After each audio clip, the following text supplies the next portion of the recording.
Hey everyone, welcome to 2022. So we thought that we would just kick things off with a bit of a review of how last year went. So last year we dedicated ourselves to doing a video a week for an entire year.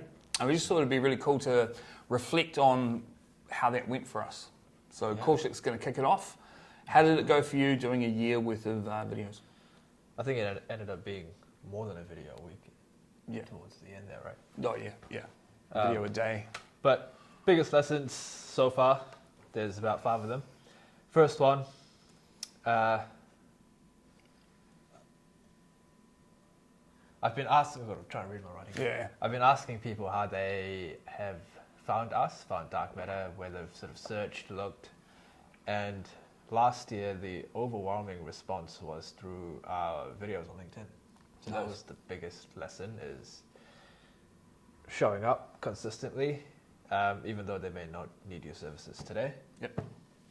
11 months down the line, could be a different story. So that was probably lesson number 1. Second thing was consistency is 100% the key to this whole thing. We very quickly realized that doing one video, it's not going to do anything. It's not really going to make a difference. You have to consistently keep showing up.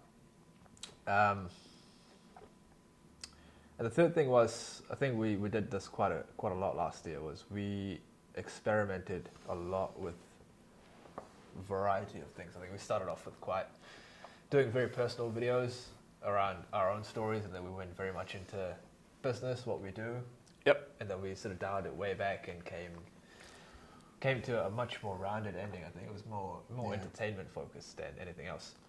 So I think it's probably the big thing, especially if you're doing it over the course of a year, a video a week, you have to change it up. Because you don't want people getting bored of your content. And then the other one was, the big lesson was that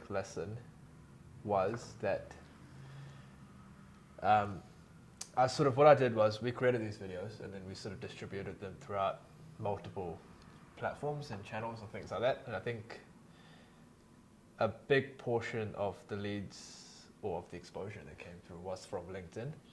So I think going forward for 2022, I'm going to go all in on videos on LinkedIn and not really focus much on the other peripheral platforms, because we know that LinkedIn works.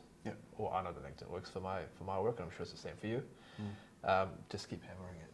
Try new things on the same platform. So really understand LinkedIn and how it works from a video point of view. And then the last one, just make it as easy as possible.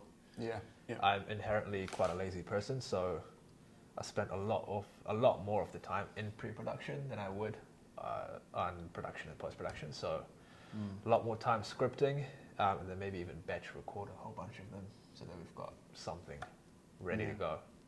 Instead of trying to figure out what to do on the day. I kind of like the figuring out what to do on the day. Like today. But you've scripted. Well done. Cool. Those are some good insights. How many of them are similar to yours? Some similar but different. So mine are kind of weird. So the first thing that I noticed was getting in front of the camera and discovering that even after 20 years of presenting on stage and in front of lots of people, I had Imposter Syndrome.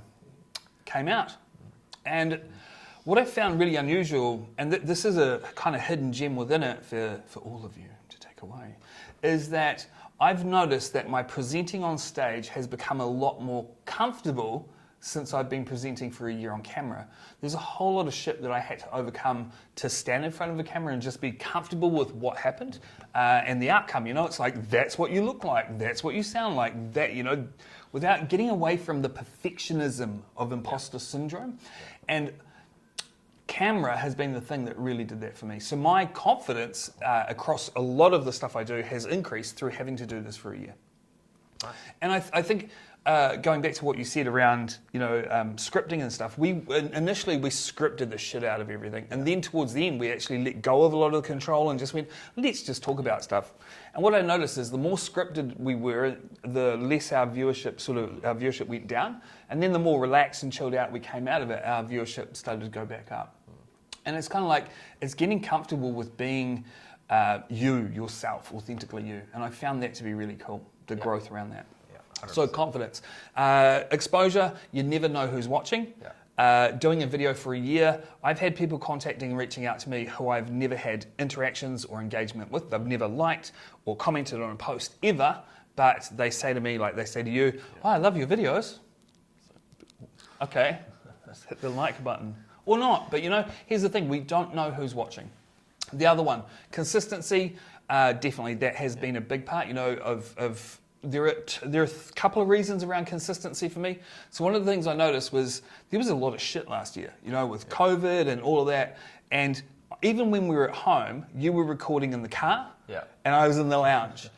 And through those periods, having to come up with something and find some good stuff that we could talk about was actually really good for my mental health. Just having something outside of myself I had to show up for was really important, and it helped me to maintain my mental health throughout the year. So a couple of things there, connections, finding your tribe. So within a year, I've become a lot more relaxed with going, hey, this is who I am, this is what I do. And there are some videos coming out this year which are going to expose even more of that, my personal background and history. But it's kind of like finding your tribe and just being able to be yourself authentically 100%. There's so much value there that you don't have to pretend to be someone else all the time. I imagine that would be super exhausting. So finding your own tribe is really important, and having a platform you're comfortable on to do it on is important as well.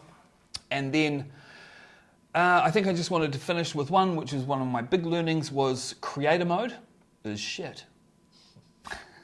So I don't know about you, but I switched over to creator mode way back in the day when it first came out.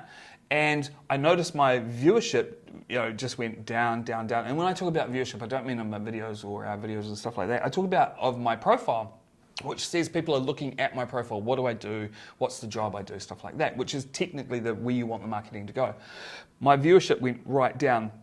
I read some reviews on it, and everyone that had gone on to creator mode had found the same thing. And basically the word was just switch out creator mode, turn it off. And when I looked at it, it was interesting because when you look at someone's profile and they're in creator mode, you only have the option of following. But that's the big button, the first one. The big button, the first one. And it says follow. And it's like, how impersonal is it to be able to follow someone? Admittedly, if you get over 30,000 connections on LinkedIn, you only are able to follow, but that's kind of part and parcel with that. But if you've got 10,000 connections and you're saying, well, you should just follow me, it becomes really impersonal. So by turning that off, my viewership has gone up. Cool. So there's my learnings with us. Those have been our findings from the year. Definitely well worth it. And there are many benefits that we'll no doubt find as we go through this year as well, doing 3 videos a week. So 100%. Keep an eye out for those. If you do have any questions, get in touch with us, and we look forward to following up at the end of this year with what we learned from 3 videos a week. Catch you then. See you later.